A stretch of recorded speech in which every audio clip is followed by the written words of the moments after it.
तो last videos में हमने एनालिटिकल स्कूल के बारे में पढ़ा था। आज हम देखते हैं हिस्टोरिकल स्कूल। तो जैसे नाम से ही क्लियर है, जो हिस्टोरिकल स्कूल वाला का अप्रोच है वो ये है कि वो पास्ट लॉ को पढ़ते हैं और बताते हैं कि प्रेजेंट में किस तरीके का लॉ होना चाहिए। इसे रिएक्शन ऑफ एनालिटिकल स्कूल भी बोला जाता है, बिकॉज एनालिटिकल स्कूल की क्या अप्रोच थी, वो प्रेजेंट लॉ को ही पढ़ते थे। वो बोलते थे कि पास्ट लॉ या फ्यूचर लॉ से उनको पढ़ने की ज़रूरत नहीं है। लेकिन हिस्टोरिकल स्कूल के जितने भी जूरिस्ट हैं वो बोलते हैं, इसका अप्रोच ये है कि प्रेजेंट लॉ को हम तब तक नहीं पढ़ सकते, समझ नहीं सकते जब तक हम पास्ट लॉ को नहीं पढ़ लेते। तो ये इनका अप्रोच है। तो जो हिस्टोरिकल स्कूल का ज्यूरिस्प्रूडेंस है वो ये है कि ये स्टडी करते हैं the origin of law, law कहाँ से आया, पुराना लॉ किस तरीके से था, और उसको पढ़ के बताते हैं कि आज के टाइम में कैसा लॉ होना चाहिए। जो इनकी थ्योरीज थी वो ये भी थी कि law is not the conduct given by the superior. तो एनालिटिकल स्कूल क्या बोलते थे कि law is the command of sovereign authority backed by the sanctions. ये सब उन्होंने थ्योरीज दी थी। लेकिन इस हिस्टोरिकल स्कूल बोलते थे कि law is not the conduct of law is not the code of conduct given by the superior, बल्कि law is the outcome of the society. Law lies in human conduct that originate from the society. तो कोई sovereign वगैरह की command नहीं है, तो society के अंदर ही ओरिजिनेट करता है, सोसाइटी के अंदर ही इवॉल्व हो जाता है। इसके दो जो मेन जूरिस्ट थे वो थे ह्यूगो, ब्रूक, हेनरी मेन्स, सेवेंगी, Puchta and last is Montesquieu. तो जो सेवेंगी थे उनको प्रोपाउंडर और फादर बोला जाता है हिस्टोरिकल स्कूल का।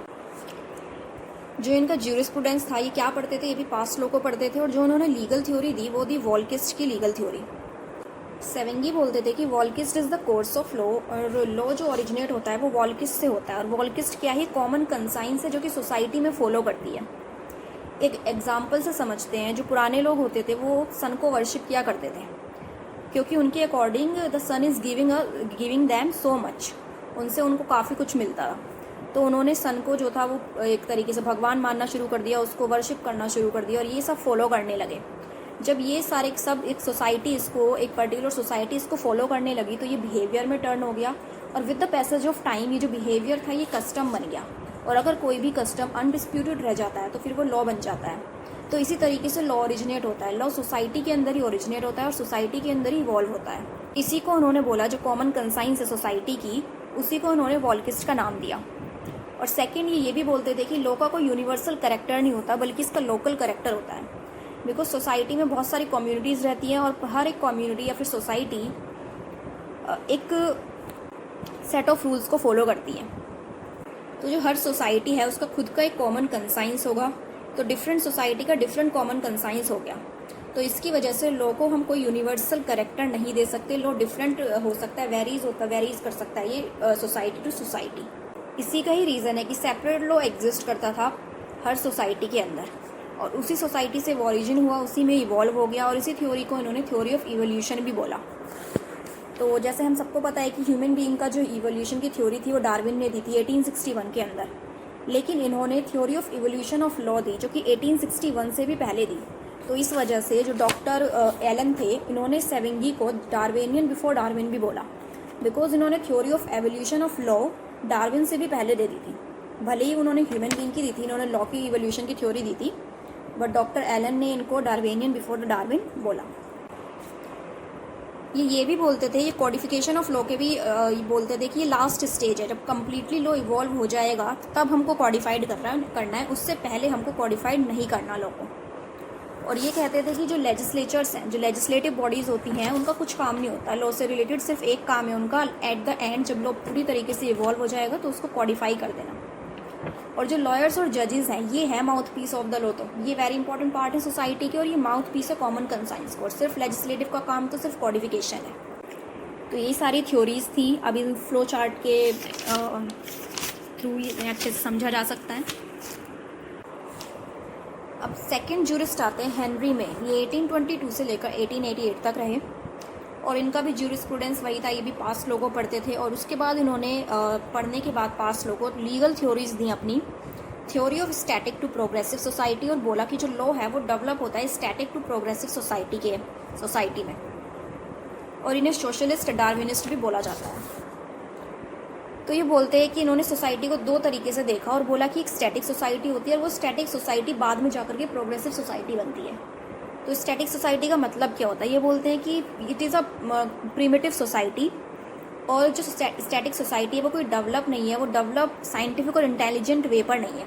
जो लोगों के पास स्टेटस होता है वो बर्थ के अकॉर्डिंग होता है, जैसे राजा का बेटा राजा बनेगा, इस तरीके से उनका स्टेटस होता है बाय बर्थ।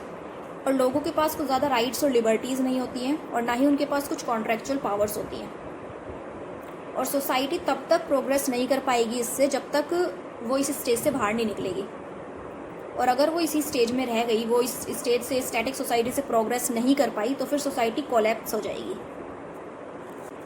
लेकिन अगर इस सोसाइटी से वो प्रोग्रेसिव सोसाइटी की तरफ बढ़ गई, प्रोग्रेसिव सोसाइटी मतलब जहाँ पर लोगों को रिकॉग्नाइज्ड बाय बर्थ नहीं किया जाएगा, बल्कि उनको इंटेलिजेंस के बेस पे रिकॉग्नाइज किया जाएगा। यहाँ पर उनके पास राइट्स और लिबर्टीज़ होंगे, कॉन्ट्रैक्चुअल पावर होंगी, कॉन्ट्रैक्ट कर सकते हैं वो अकॉर्डिंग टू देयर इंटेलिजेंस, और लोगों के पास राइट्स और ड्यूटीज़ दोनों होंगी। और जब ऐसी सोसाइटी में हम पहुँच जाएंगे, वहाँ पर लॉ डेवलप होगा। अब जो सोसाइटी में ग्रुप्स बनेंगे यहाँ पर, वो अकॉर्डिंग टू द इंटेलिजेंस बनेंगे। स्टैटिक सोसाइटी में जो लोग थे वो ग्रुप फॉर्म करते थे अकॉर्डिंग टू देयर स्टेटस।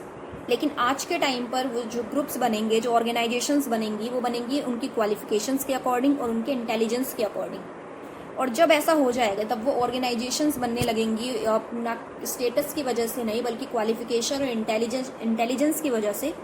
तब लो कम्प्लीटली इवॉल्व हो जाएगा, और तब तुम उसको कॉडिफाइड कर सकते हो, लेकिन उससे पहले कॉडिफाइड नहीं कर सकते।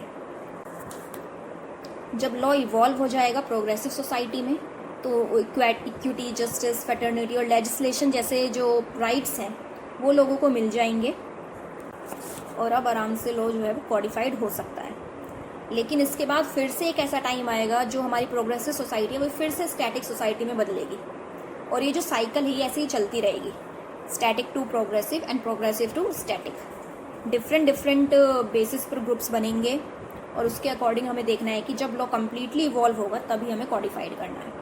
तो जो हेनरी मेन्स थे, उन्होंने theory of static to progressive society दी थी, और ये बोला था कि जो लॉ डेवलप होता है वो इसी तरीके से होगा, स्टैटिक से प्रोग्रेसिव सोसाइटी में। जब वो हम पहुंच जाएंगे कम्प्लीटली, जब कंप्लीट लॉ इवॉल्व हो जाएगा, तब हम उसे फाइनली कॉडिफाइड कर सकते हैं। नेक्स्ट है पुचता। इन्हें ये डिसिपल थे सेवेंगी के, 1798 से लेकर 1856 तक रहे।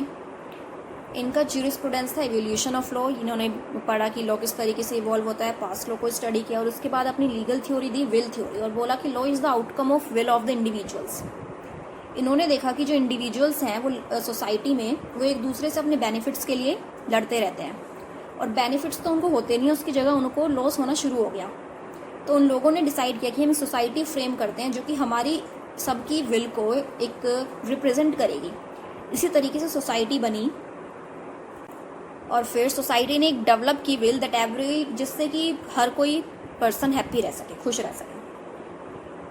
ये बोलते थे कि देर हमेशा एक क्लैश चलता रहता है कि इंडिविजुअल्स और सोसाइटियल विल के बीच में। इंडिविजुअल की विल और सोसाइटियल विल जो है वो हमेशा एक क्लैश में रहती है, और इस लड़ाई को दूर करने के लिए लॉ की ज़रूरत पड़ी, जिससे कि जो इंडिविजुअल की विल और सोसाइटी विल है, उसकी जो क्लैश उनके बीच में जो चलता रहता है वो ख़त्म हो सके। इसकी वजह से लॉ बना।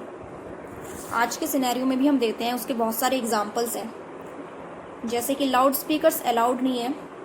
रात को 9 या 10 बजे के बाद हम लाउड स्पीकर्स नहीं बजा सकते, लेकिन उससे पहले कर सकते हैं, क्योंकि वो इंडिविजुअल की विल है। हर किसी के पास राइट है कि वो अपने तरीके से अपनी लाइफ को जी सकता है। लेकिन सोसाइटी के इंटरेस्ट में आ रही थी, रात को सबके पास ये है कि रात को सोने का टाइम होता है, तो वहाँ पर सोसाइटियल जो इंटरेस्ट था वो बीच में आ रहा था। तो 10 बजे के बाद उन्होंने बना कर दिया कि 10 बजे के बाद कोई लाउड स्पीकर्स नहीं बज सकते। तो ये किस लिए किया गया? जिससे कि जो इंडिविजुअल है वो भी खुश रहे, और जो सोसाइटियल का इंटरेस्ट है वो भी सेव रहे।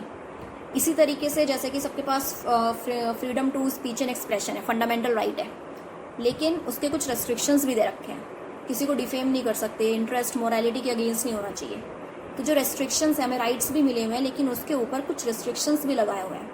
वो किस लिए लगाए हुए हैं? बिकॉज इंडिविजुअल और जिससे सोसाइटियल इंटरेस्ट है वो उसके बीच में एक बैलेंस बना रहे। जितने भी क्रिमिनल लॉज होते हैं वो भी इसी थ्योरी के बेस्ड पर है। तो ये सब कुछ पुचता की थ्योरी के कॉन्सेप्ट पे बेस्ड है। नेक्स्ट